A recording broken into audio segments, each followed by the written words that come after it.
Hello tout le monde. Oui, ça fait 9 mois que je n'ai rien posté depuis des années. Ça fait long time. Mais c'est cool parce que je reviens avec un nouveau concept qui sont les threads. Mais vous me connaissez, je pense pas que je vais prendre des threads au hasard.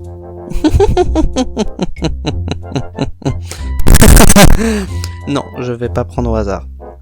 Bon, moi, je me suis dit, sur YouTube, je poste tout le temps des histoires horrifiques, mais y a pas de réalisme.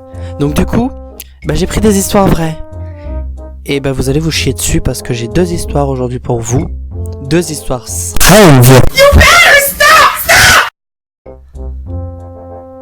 Donc du coup, je vous laisse avec la suite, hein. Qu'est-ce que vous voulez que je vous dise? Bonne vidéo.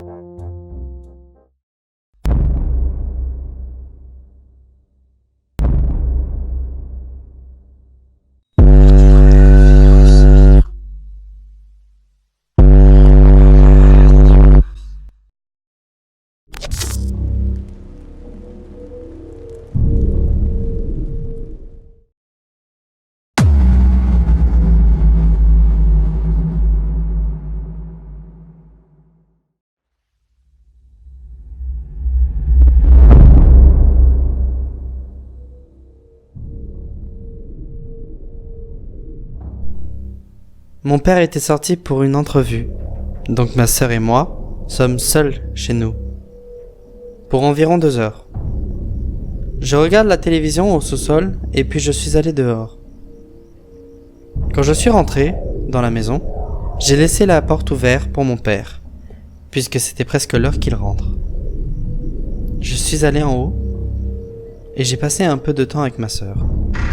J'ai entendu la porte de devant s'ouvrir et le bruit de quelqu'un qui fouille dans les meubles de rangement. J'ai supposé que c'était mon père, puisqu'il aime toujours vérifier si tout est en place avant qu'il se détende.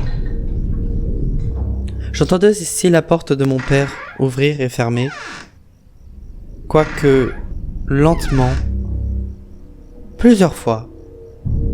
Je parle avec ma sœur quand le téléphone sonne. À ma grande surprise, mon père commence à parler. Il me dit qu'il va arriver chez nous en retard et que nous devons préparer notre dîner. J'ai senti mon cœur chavirer. Quand il a dit ça, j'ai réalisé que ce n'était pas mon père qui est rentré. Je me suis précipité en bas pour voir si tout est correct. Plusieurs choses ont disparu et la porte devant est grande ouverte. Puis j'entends ce qui semble être quelqu'un qui respire dans la salle. Dans la salle de bain. Celle du sous-sol.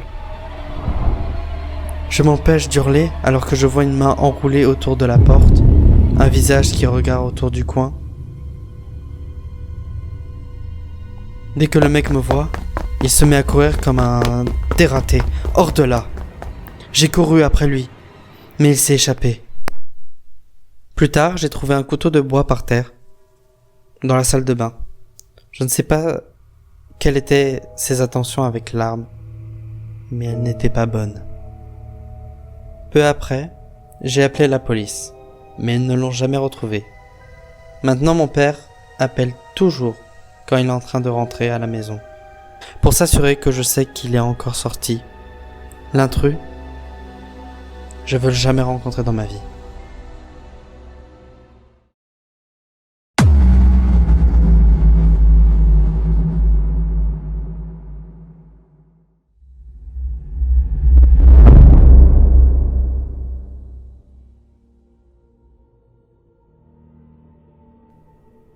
Au milieu des années 1980, ma mère était une femme de ménage, en Australie. Elle nettoyait des maisons, dans la région ou dans la banlieue. Quelquefois, elle nettoyait des maisons dans les régions rurales, ou les régions du vin. Elle laissait des cartes d'affaires au magasin du coin, et la majorité de ses affaires étaient à cause de ces cartes, et quelquefois de bouche à oreille. Un jour, elle avait reçu l'appel d'une femme qui semblait avoir 60 ans, qui avait demandé à ma mère de nettoyer sa vieille ferme. Ma mère avait eu beaucoup de demandes étranges, donc elle demandait de rencontrer souvent ses clients avant d'accepter des nouvelles affaires.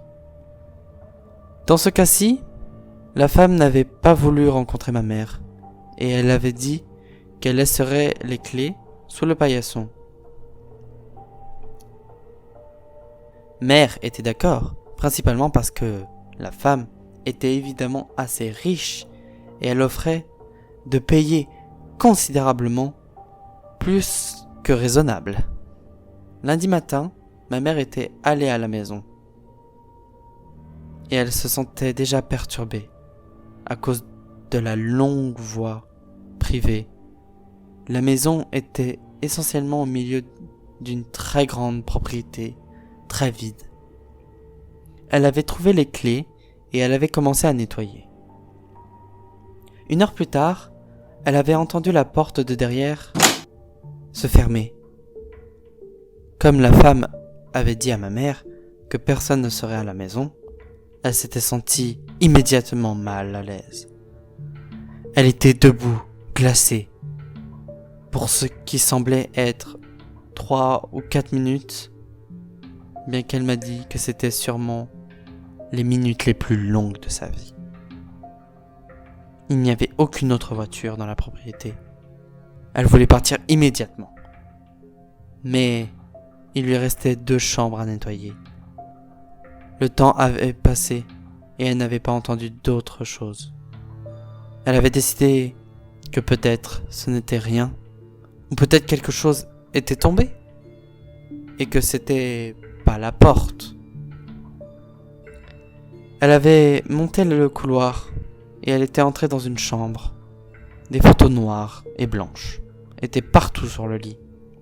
Alors qu'elle s'approchait, elle réalisait que toutes les photos étaient d'elle. Quelques-unes avaient été prises à notre maison de famille et beaucoup d'autres avaient été prises dans d'autres maisons que ma mère avait nettoyées. Quelques-unes avaient été prises par la fenêtre ou au-dessus des clôtures. Elle avait utilisé le téléphone de la maison pour appeler la police et elle avait conduit immédiatement au bout de la voie privée. La femme a été enquêtée, mais elle continuait de soutenir que c'était un cambriolage. Après quelque temps, la police arrête de chercher et 4 mois plus tard, nous déménageons à une nouvelle ville. Chaque fois que ma mère me raconte cette histoire, elle me donne des frissons.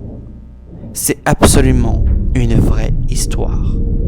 Des années plus tard, ma mère pensait que la femme a eu quelque chose à faire avec les photos. Mais pourquoi? Et pour quelle raison?